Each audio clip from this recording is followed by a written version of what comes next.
Good day everyone, this is Charmar TV and for this video ay pag-uusapan natin about algebra. So bago ang lahat is meron tayong scenario dito, no, kung nagbabago ba siya o hindi over time. Ano po? So does the following scenarios change over time? Let us find out ano po. The first one is monthly electric bill. So nagbabago ba yung yung electric bill kada buwan, no? 'Di ba nagbabayad tayo ng kuryente, 'di ba? Nagbabago ba siya every month? The answer is yes. Kasi nagbabago 'yan depende sa konsumo ng kuryente, no? Kung magkano ang babayaran ninyo for that month. Okay, so it changes the amount of bill over time. Next is the number of months in a year. Nagbabago ba siya over time? The answer is no. So hindi po siya nagbabago ano kasi the number of months in a year is always 12. Hindi yan magbabago, no? Ayan po. And then we have the number of enrollees for a school year. So nagbabago ba siya every year? The answer is yes.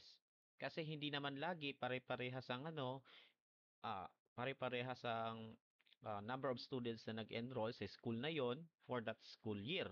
Maaring tumaas, ngayong taon maaring bumaba, no? But nagbabago po siya every year. Okay? Next naman is quarterly grades. So nagbabago ba yung grades every quarter? The answer is definitely yes. Base yan sa performance ng bawat student sa isang subject, kung ano ang magiging grade. So, yeah, the quarterly changes over time. Okay? And then the number of eggs in a dozen, does it change over time? The answer is no. Kasi hindi naman nagbabago yung number of eggs sa isang dosena eh. 12 pa rin yan hanggang ngayon. Ano po? Because it has always 12 items in a dozen. So yeah, this doesn't change over time. So bakit may ganito to? Para saan ang pag-aaral natin? So kasi ganito po yun. Diyan papasok yung tinatawag na algebra. So ano nga ba ang algebra? Or what is algebra? Algebra is a branch of mathematics that deals with unknown numbers through the use of symbols and operations. So, ang algebra po ay nagdi-deal siya with unknown numbers through the use of symbols and operations. So, gumagamit tayo ng symbol na nagre-represent sa unknown number. So, ganito po 'yun, guys, ano po? 'Di ba? We have let's say 2 plus blank is equal to 5 or 6 plus 3 is equal to blank. So usually ganyan na nakikita natin, no? Uh, para punuan yung yung missing number. And we know that it is 3. And ito naman, alam natin na ang sagot dito ay 9. Kasi 2 plus 3 is equal to 5 and 6 plus 3 is equal to 9. Ngayon, pag-uusapan natin ang algebra. So, imbis na blanks or boxes, ang gagamitin natin ngayon is yung letters. Like 2 plus x is equal to 5 and 6 plus 3 is equal to y. So, baka nagtaka kayo bakit may letters? Yung math about lang sa numbers, no? Bakit sinama natin yung letters? That's why algebra ang pinag-aaralan natin ngayon. So, dyan papasok yung tinatawag na uh, unknown numbers. Ano po? So, para saan ang algebra? Magagamit ba yan sa totoong buhay? The answer is definitely yes. So, ito po yung ilan sa mga gamit ng algebra in real life. The first one is budgeting. So, dito guys, dito natin minamanage kung magkano ang gagastusin natin or ilalaan natin sa certain period na yon. Halimbawa, sa buwan ng Marso, 'di ba? Magkano ang budget natin for the month of March? So of course, nagbabago ang gastusin natin month after month kasi tumataas yung presyo ng mga bilihin. Alam naman natin, 'di ba? Nagbabago yung presyo ng bilihin, 'di ba? So dapat paglaanan natin yung pera sa maayos na paraan. So ginagamit ang algebra sa pagbabudget or sa finance. Okay? Next naman po is engineering. Ang gamit dito is ino-compute natin or kina-calculate natin kung magkano or gaano karaming materyales or anong klaseng materyales ang gagamitin natin para masiguro natin yung kaligtasan, no, ng taong gagamit ng structure na yon. So doon kina-calculate nila kung gaano karami or kung magkano ang halaga ng itatayong structure na yon. Okay? Diyan ginagamit yung yung algebra in engineering. Next naman is education, no? So, of course, nagkakaroon tayo ng grades sa cards, no? Kaya ganun ang grades ng cards kasi nakadepende yan sa scores sa bawat outputs. Nandoon na rin yung written words, kung ano yung score mo sa written works, kung ano score mo sa performance task, and then quarterly assessment or yung periodic test, dyan magre-reflect yung magiging grades mo sa card. At para para makuha yung grades mo na ilalagay sa card is gumagamit tayo ng algebra para i-compute yon. Okay? So, mahalaga din ang algebra sa education. Next is medicine. Ginagamit ang algebra sa medicine, for example, kung ano yung magiging dosage ng gamot on your age, on your weight, on your height, 'di ba? So, nakadepende sa height, no, or sa age mo kung ilang dosage or anong dosage ba, no, ilang beses ka dapat iinom ng gamot sa isang araw. And may mga time yan eh. So, kung anong oras ka dapat iinom ng gamot, something like that. Kung dalawa or tatlong beses ka dapat iinom ng gamot base sa edad mo, something like that. So, ginagamit ang algebra sa medicine para din sa kaligtasan ng gagamit ng gamot. Okay? And then sa travel, so gumagamit tayo ng algebra in travel. So doon, kinakalculate natin kung anong oras tayo makakarating sa destinasyon na gusto nating puntahan. Lalo na kapag 'di ba, sasakay tayo ng airplane. Anong oras dapat ang magiging departure time? Tapos anong oras dapat makakarating doon para masiguro natin na smooth ang flow ng travel natin, no? At para na rin maiwasan natin ang malate sa flight, maiwan tayo ng airplane, something like that, 'di ba? And marami pang ibang gamit ng algebra in real life. So, may mga iba na hindi nare-realize at first. Di nyo pa nare-realize at first, but kapag nasa field na kayo is unti-unti nyo na siyang marirealize. Okay? So, magagamit ang algebra in real life. Okay, so dito sa algebra, meron tayong tinatawag na constants and variables. So, ano bang ibig sabihin ng mga to? Constants are numbers that cannot change. Yung mga numbers like 4, 2, -3, 5, 1/2, something like that. Ayan, sila po yung tinatawag na constants. And even pi, di ba? Kasi ang pi equal siya sa 3.14159. Ayan, and so on. So, ayan po yung constants, no? So, as you can see, 4 is 4, 2 is 2, -3 is -3. Hindi nagbabago yung value nila. Okay? And then, sa variables naman are symbols that represent any number. Yung variables po, it could be any letter of the alphabet like A, B, C, X, Y, Z. Small case or uppercase like capital A, capital B, capital C, ganyan. And it could be abstract symbols like star, or smiley, or emoji, something like that. So, ito po yung tinatawag na variables, and they are unknown numbers and can be represented by any uh, number, depende sa sitwasyon. So, again, ang tawag dito ay constants, at ang tawag naman dito ay variables. Okay? Alright, so let's move on to this one. Examples ng variables. Ano po? So, list down all values of each variable.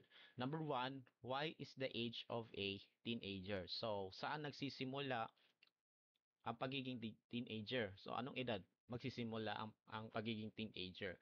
So, yung magiging value of y is any age of a teenager. So magsisimula tayo sa 13, followed by 14, 15, 16, 17, 18, and 19.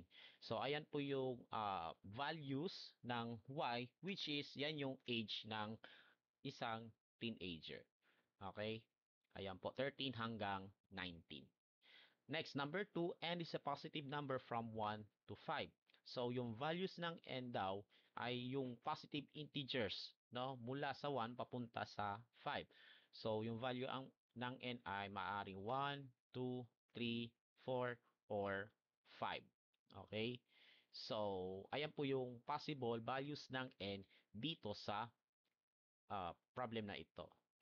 Next, number 3, h is a multiple of 10. So, ano bang magiging value ng h? Of course, isa siyang multiple of 10. So, ibig sabihin, magsisimula tayo sa 10, 20, 30, 40. Wala naman sinabi kung saan matatapos, no? Kaya, i-end up natin as ellipsis. Kasi, wala namang katapusan yan, eh. Di natin alam kung saan nagtatapos. Di naman natin alam kung limited siya. So, the value of h is a multiple of 10. So, the value of h will be 10, 20, 30, 40, 50, and so on. Okay? So, those are the values of the variables. Okay? So, iyon. Okay, so pupunta naman tayo sa algebraic expression, and that's how we are going to discuss for this video. Alright, so algebraic expression is a collection of constants, variables, and operations. Diba, dati, napag-aralan natin like 4 plus 5 or 10 minus 3, sila yung tinatawag na numerical expressions kasi it involves only numbers and operations, no? So, ang tawag dito ay numerical expressions. Okay? Ayan po. Now, dahil ang pinag-usapan natin ngayon ay algebraic expression, syempre kasama na po yun yung variables o yung letters. Kasi ang variables kasi kadalasan na ginagamit doon is letters of the alphabet like n plus 5, no? Hindi natin mako-compute. Unlike dito guys, no, yung 4 plus 5, alam natin yung sagot ay 9. And 3 minus 3, alam natin na ito ay 7. Dito naman, n plus 5, we don't know the answer unless the value of n has been specified. So, sabi nga dito, pag variables kasi, it can be represented by any number. So, kung 4 ang value ng n, no, magiging 4 plus 5 na siya. And we know the answer is 9. Kung 10 naman yung value ng n, 10 plus 5 is equal to 15. So, ibig sabihin, yung n plus 5 is any number plus 5. And that's how you call it algebraic expression. So, isa sa example ng algebraic expression ay ito, n plus 5. Another one is uh, 5 minus x, no? This time, 5 minus kung ano man ang number na pwedeng ipalit sa variable. It could be 5 minus 1, 5 minus 2, 5 minus 0. Pwede naman yon, di ba? And so on. Another example is A times B. A times B. So as you can see, we have a multiplication sign na kadalasan nasanay tayo sa x. Ayan kasi yung itsura ng multiplication sign. Pero dito sa algebra, hindi natin isusulat yung multiplication symbol na x kasi magpagkamalang variable na ito. Kaya ang basa dito ay AXB, no? So, instead, gagamit tayo ng parenthesis like this one, or we can use also that form. So, A times B. Okay? So kapag wala tayong nakikitang operation sa gitna ng parenthesis, ibig sabihin multiplication 'yan. Okay? Kapag that naman, multiplication din. Okay? So there are other ways to write the multiplication of two numbers. And take note, tingnan nyo, pwede natin siyang isulat as A, B. This is much better to write the multiplication of two numbers, A times B. So again, kapag wala tayong uh, symbol sa gitna ng dalawang numbers, we are going to multiply those two numbers. So, pero hindi natin mamumultiply itong dalawang numbers unless alam natin yung values ng A at B. So, kung A ay 4 tapos yung B naman ay 5, bali magiging 4 times 5 na siya. And 4 times 5 is 20. So, yan po yung isa sa examples, no? So, yan. Another one is 2A plus B. So, kung makikita natin, magkatabi naman yung constant and variable. And then, wala silang operation sa gitna. No? So, ibig sabihin, yung 2, imumultiply natin sa A or 2 times A. And then, kung babasahin natin ang buo, 2 times A plus B. Or sabihin na lang natin 2A plus B. And isa pa po, n raised to the second power minus 9. Just like that. So, again, yung n can be represented any value na imumultiply mo sa sarili kasi ang exponent niya ay 2. So, ang ibig sabihin nun, n times n minus 9. Ganun po yun. Ano po? Kasi, since ang exponent ay 2, dalawang beses natin isusulat yung n katulad nito. Okay? And then, we also have P over R, which means yung number P, i-divide natin sa number R. So, yung algebraic expression can be also a fraction. So, meron tayong infinite number of algebraic expressions na pwede nating magawa. So, ayan lang po yung mga examples. Okay? So, let's move on to the examples, no? Ayan. So dito, kukunin natin yung constants, variables, and then yung operations. Ano po? So let's start off with x plus 4. No? This means any number plus 4. No? Ayan po. So kukunin natin yung constant. So ang constant po dito ay 4. Kaya isusulat natin yung 4. Okay? Next, yung variables naman po, ano yung mga variables? Ayun po yung mga letters na nakikita natin, which is x. Ayan, so isulat natin yung x. And then yung operation na ginamit dito sa expression na ito, so makikita natin na ang operation ay plus. This means addition po, no? So this is x plus 4, an example of algebraic expression. Okay, next we have negative mn minus 3. So, hanapin natin yung constants. Ang constants po dito ay 3. No? Dahil mayroon siyang minus sign dito sa gilid, 'di ba? We can treat it as the negative of this number. So, ang constant po dito ay negative 3. Ayan. Next naman po is yung variables. So, ano yung mga variables na nakikita natin? We have m and n. So, ang variables po dito ay m and n. Tapos, yung operations po, we have a minus sign here. No? Ito po yung minus sign. So, this means, ang operation dito ay subtraction. Pero subtraction lang ba? Kasi makikita natin, itong dalawang variables ay nagkadikit. Ibig sabihin, wala silang operation na nasa gitna. Ibig sabihin po, ito ay multiplication, no? Na babasahin natin as m times n. So, ilagay natin yung multiplication as well. Multiplication. Ayan. Next is 1 over 3x plus 5. So, kukunin natin yung constant. Ang constant dito ay 5. And sa unahan nun ay plus or positive. So, isulat natin yung constant as positive 5. Just like that. Okay? Next, yung variables naman po is isa lang ang variable dito which is x. So, isulat natin as x.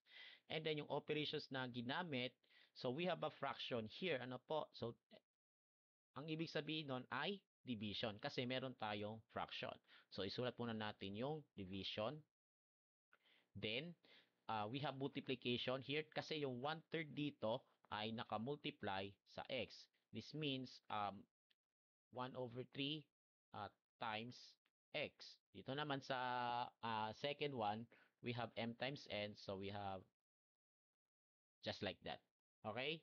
Ayan po. Going back to this one, ang operation dito ay multiplication. Tapos, we have a plus sign here. So, ibig sabihin, addition po ang operation. Okay? Addition.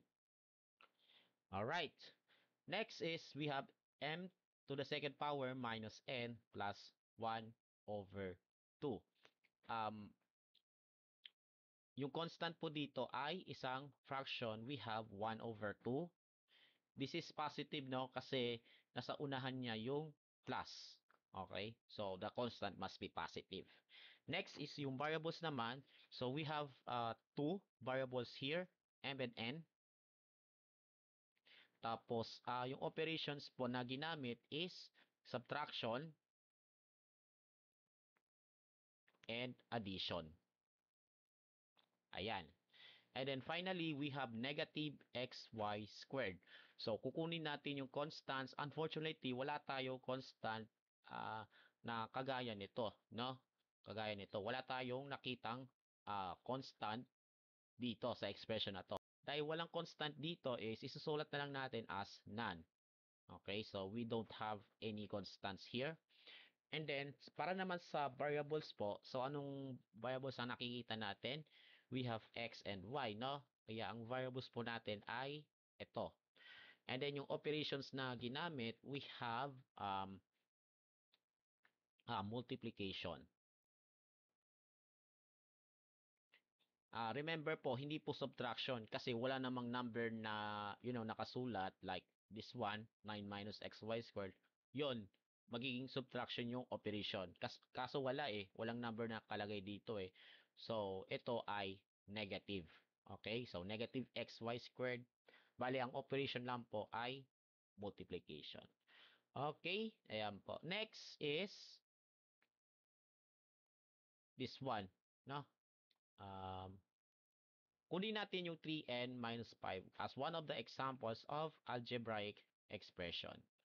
Alright, so for constants, we have only one fixed value. In this case, negative 5. Kaya negative 5 because we have a minus sign here sa gilid ng 5. Kaya ang constant dito ay negative 5. Okay, so this is a constant. Tapos, yung variables po can represent more than one value. So, as you can see, we have a variable here which is n, no? And can be represented by any number. And since may 3 sa kaliwa ng n or nasa tabi ng n at walang operation between them, ibig sabihin, imumultiply natin yung 3 sa n. So, ibig sabihin, kung n ay 1, kung papalitan natin yung n ng 1, bali magiging 3 times 1. Or kung 2 naman yung n, magiging 3 minus 2 naman. And then, after natin i-times, isa-subtract natin sa 5 to get the value of this expression. Okay? Next naman po is coefficient, a number that multiplies the variables. So, yung number daw na nakamultiply sa variables, kagaya nito, no? Ang tawag dito ay coefficient. Okay? Ito naman ay variable. Okay?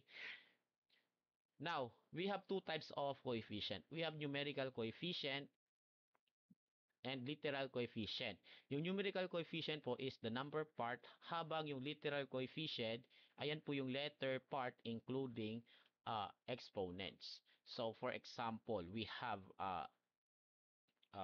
3n, 'di ba? Yung kagaya kanina, 'di ba? Ang numerical coefficient po is the number part which is 3. Yan po yung numerical coefficient or yun nga, yan yung tinatawag na coefficient before. Okay? And then yung literal coefficient is the letter part including exponents which is n. Ayan. Another example is 5 AB, 'di ba? Kung saan ang numerical coefficient ay 5 habang ang literal naman ay AB. The next example is negative 3y to the second power, just like this one, kung saan ang numerical coefficient ay negative 3 habang ang literal coefficient naman ay y to the second. How about this one? P to the second q. Ayan. Sa numerical coefficient, wala tayong nakitang number sa gilid. But if we put times 1 here, no, kapag nag-multiply tayo sa 1, it's the same value as p to the second q. As if bago natin sinulat yung 1. So we can also write as 1 p to the second q, no? Walang magbabago diyan sa value. So ibig sabihin the numerical coefficient is 1 habang ang literal naman ay p to the second q. And then lastly, we have negative uh, u, negative u kung saan ang numerical coefficient ay negative 1. The same goes as this one, kaso negative naman siya. Okay, so the numerical coefficient is negative 1 and the literal coefficient is u. Okay, ayan. And then we have a term here. So when we say a term, a combination of a number and variables separated by plus or minus symbols. The symbol at their front is included in the term. So ayan po yung combination of numbers and letters na separated by uh, plus or minus symbols. So in this case, para sa 3n minus 5, no, itong 3n is considered a term. Tapos, ito is considered a term, yung number 5. However, uh, yung symbol na nasa gilid ng nasa gilid ng bawat term ay kasama doon, 'di ba? So in this case, negative 5 is also a term. Okay? So whether it is positive, this is plus or minus, no? Sign pa rin siya ng kung ano man ang quantity noon sa kanan. Okay? So term po ang tawag doon. Okay, ayan po. Alright, so dito sa last part is i-identify natin yung uh, parts ng algebraic expressions. We have constants, uh, variables, coefficients, terms, number of terms, and operations. So, uh, we have y plus 4, 3x to the second minus 4x plus 5. And then we have negative 2mn to the second plus 1. Then we have 5x plus 3 over 5. And then we have 3a to the second b plus c minus square root of 7. So, sagutan natin isa-isa. Ano po? Alright, so sa constants po, we have positive 4 here. So, isama po natin yung sign na positive pero di na kailangang isulat yung positive sign. Kaya ang constant dito ay 4. Okay? Next naman is variables. So, ano yung mga letters na nakikita natin? Y lang, okay? Kaya yan yung variables natin. Next is coefficients. Ang coefficients po is yung number na nakamultiply sa variable. So, in this case, wala tayong nakita. So, ibig sabihin, it is considered to be 1. Okay? So, yung y po is equal to 1y. Kaya ang coefficient po dito ay 1. Next is terms. Isusulat po natin yung terms ng algebraic expression. Pero isusulat natin yon from the original expression. Kaya naman ang terms dito ay y at saka 4. Separated by addition sign. Okay? Next, the number of terms. Bibilangin mo kung ilang terms lahat yan. So, which is 2. Okay? So, ibig sabihin, there are 2 terms of this expression. And then, yung operations na ginamit dito ay addition. Nakikita naman natin, di ba? Ayan. Okay, so ayan po. Next, number 2, we have 3x to the second minus 4x plus 5. So, ilista natin yung constants. So, ano ba mga constants dito? Positive 5, di ba? Positive 5. Again, positive siya. We don't need to write the positive sign. So, yeah. And then, variables. So, ano bang variables na nakikita natin? X lang po. Coefficients. Ano bang mga coefficients na nakikita natin, no, na nakamultiply sa x at saka sa x to the second? We have 3, no? Ito po yon. We have 3 and then negative 4. Take note ha, yung sign dito, kung ano man ang operational symbol bago to, ayan po yung magiging sign, no? Yan din yung magiging sign. So, that is 3 at saka negative 4. So, those are the coefficients. Next is terms. Ilista natin yung terms ng algebraic expression na ito. So, we have 3x to the second Then, again, may minus. So, isama natin yung negative sign, no? As negative sign, rather. So, negative 4x and then 5. Then, number of terms, bilangin natin kung ilang terms. 1, 2, 3. And then, yung operations na ginamit, no? We have multiplication kasi meron tayong, kasi nagdikit yung number tsaka letter. So, multiplication, and then we have uh, subtraction and addition. So, multiplication, subtraction, and addition. Ayan. Okay? Next, number 3, we have negative 2mn to the second plus 1. So, ang constants po dito ay 1, variables, m and n. Next, coefficients. Ito po yung number na nakamultiply sa variables. So, we have negative 2. Ang terms po ay negative 2mn to the second at saka positive 1. So, take note, di na kailangang isulat yung positive. So, we just write 1. Number of terms, bibilangin natin. We have 2. And then, yung operations na ginamit, multiplication and addition.